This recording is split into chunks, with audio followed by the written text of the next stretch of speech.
मुझे अब डर नहीं लगता। मुझे अब डर नहीं लगता किसी के दूर जाने से, ताल्लुक टूट जाने से, किसी के मान जाने से, किसी के रूठ जाने से। मुझे अब डर नहीं लगता।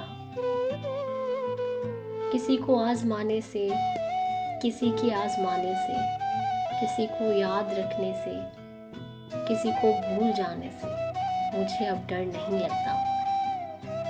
किसी को छोड़ देने से, किसी के छोड़ जाने से, न शम्मा को जलाने से, न शम्मा को बुझाने से मुझे अब डर नहीं लगता।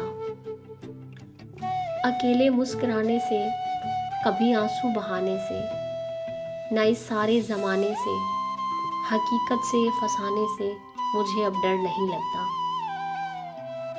किसी की नारसाई से, किसी की पारसाई से, किसी की बेवफाई से, किसी दुख इंतहाई से मुझे अब डर नहीं लगता।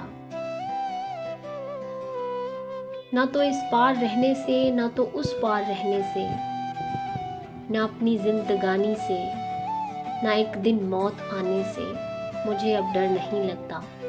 मुझे अब डर नहीं लगता।